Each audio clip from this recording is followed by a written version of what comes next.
The nature of change happens through us. And it's not about whether we need to change. It's about feeling that we're part of an evolutionary impulse right now. That impulse has an intelligence. It's working through all of us. And in that sense, we get to experience that there is an order to things. And that order is propelling us right now. It's pushing us to grow. Evolution works by that.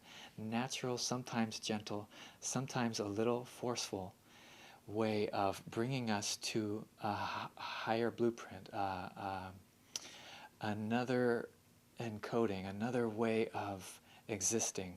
Right now, as a human species, we're literally mutating. We're mutating in our biology.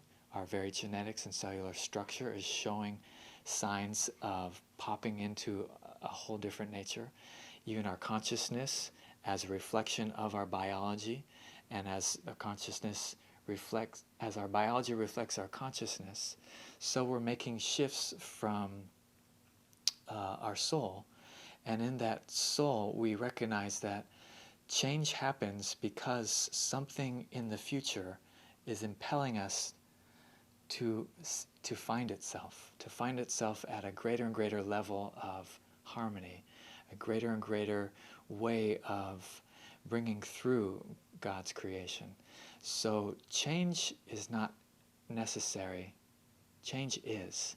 And if we get with the program and with the understanding that if I open myself up, change will happen. And if we all continue to surrender to this massive wave that's bringing us into a whole nother evolutionary cycle, then we recognize that change is imminent, and we can either surrender to it or we can resist it.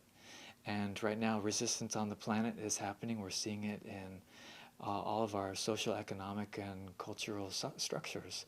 But we're also seeing it in a phenomena on the epigenetic level. We're seeing it on a phenomena of spiritual communities. We're seeing it on a level of interconnectivity of ideas, of an acceleration of generating a new paradigm together. So that paradigm literally is utilizing each and every one of us to make the change.